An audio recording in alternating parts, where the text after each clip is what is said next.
안녕하십니까, 노병철입니다. 한산대첩 대단한 해전입니다.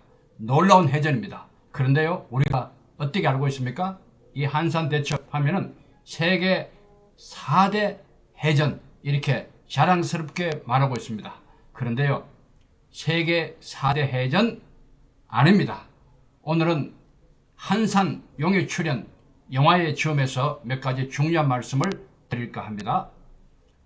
저는 세종처럼 이순신처럼 이 책을 출간한 뒤에 정말 많은 곳에서 저를 초청해서 강의를 하고 있습니다.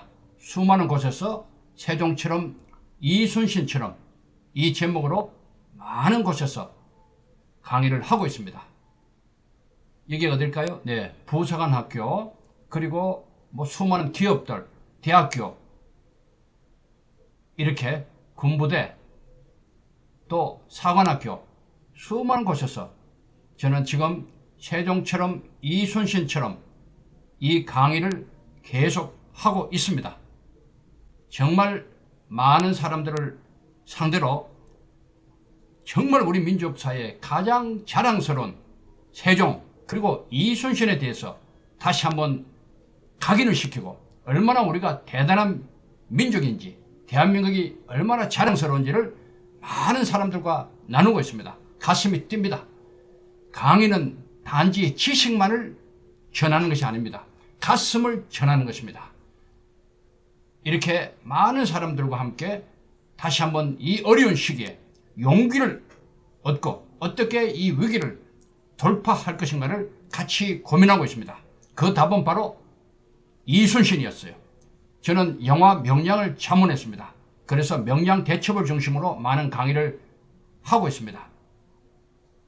그런데요, 이번에 한산 영화, 이번에는 제가 자문을 하지 못했지만은 글쎄요, 중요한 또 몇 가지 한산 대첩에 대한 오해, 왜곡이 분명히 영화에 있을 것이라 저는 판단합니다. 우선은요, 제 책 세종처럼 이순신처럼에 나오는 그 내용으로 오늘 이 영상을 같이 나눕니다. 첫째, 중요한 것, 우선 학익진의 놀라운 공격 방법. 한산 대첩에는 학익진이 등장합니다. 학익진 대단합니다. 어떻게 학익진이 위력을 발휘할까요? 횡으로 2열로 전개하고 있다가 먼저 앞열에서 총통을 발사합니다. 발포하라! 팡팡팡팡!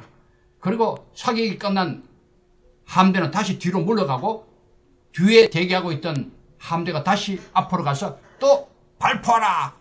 또 총통을 쏴댑니다.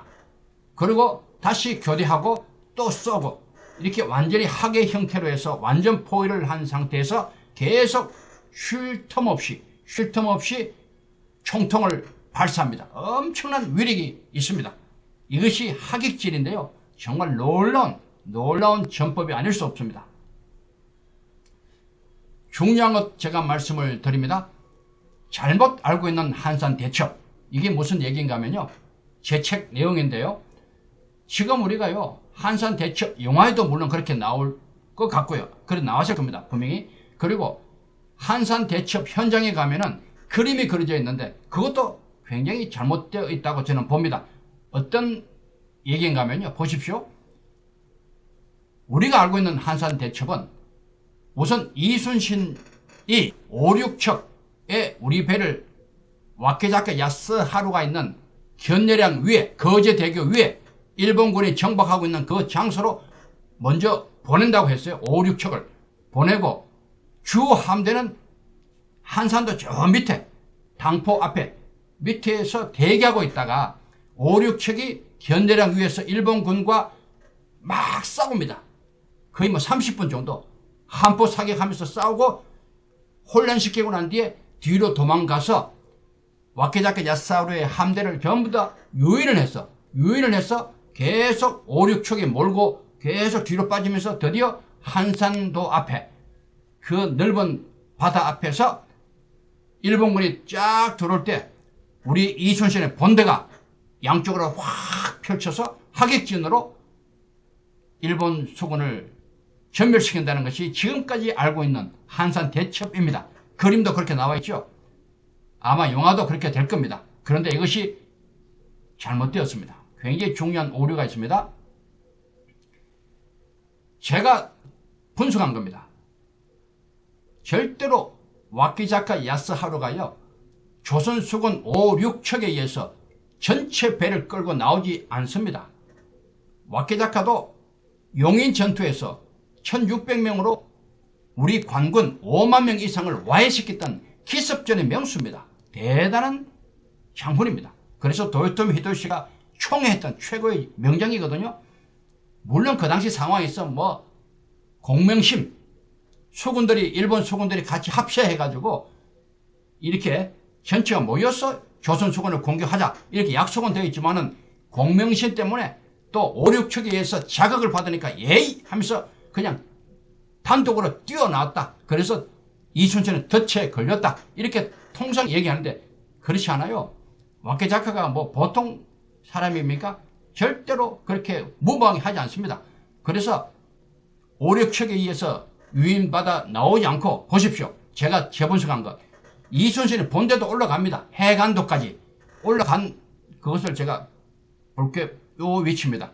화살표 되어 있죠. 위에 거제대교, 위쪽에 일본 수군 와키자카 야스하루의 일본 수군들이 집결해 있고요.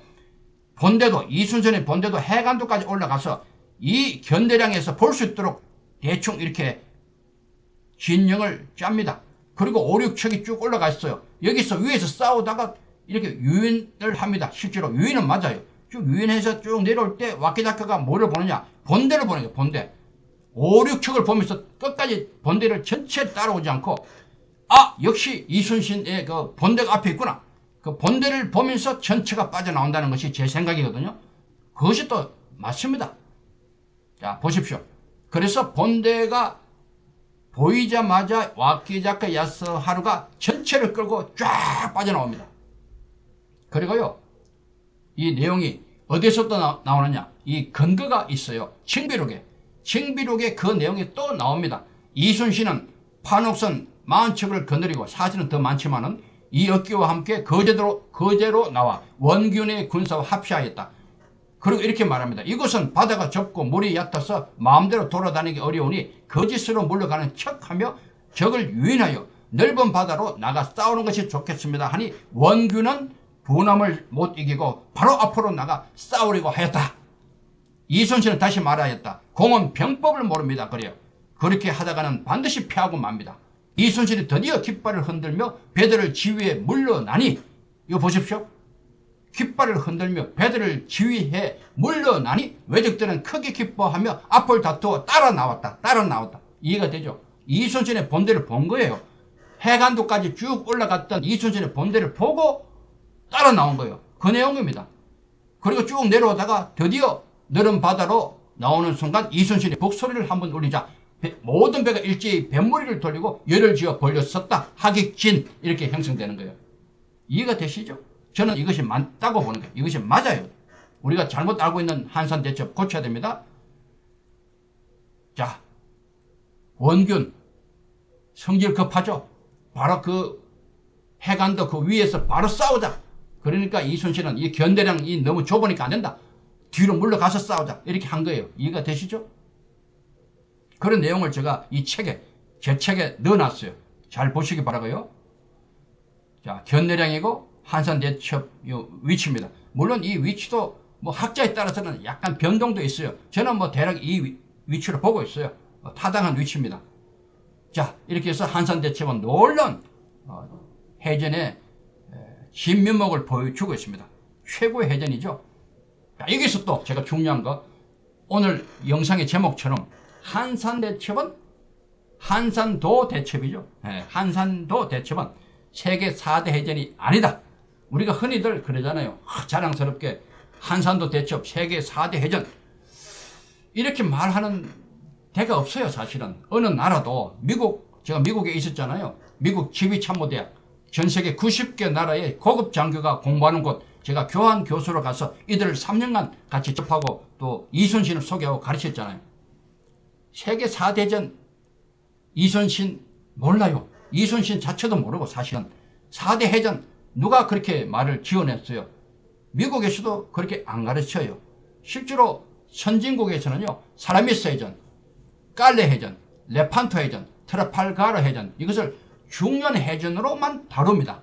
중요한 해전, 뭐 4대 해전, 첫째, 둘째, 셋째, 넷째 이렇게 가르치지를 않아요. 우리만 그냥 세계 4대 해전이다 이렇게 자랑스럽게, 뭐 누가 그런 얘기를 했겠죠. 그러니까 확 퍼져가지고 자랑스럽게 얘기하는데, 한산도 대첩은 세계 4대 해전이 아닙니다. 그렇게 아무도 규정할 수도 없습니다. 참고로 꼭 아시기 바랍니다. 자, 마지막으로 거북선. 이번에 영화에 또 거북선이 잘 나오죠.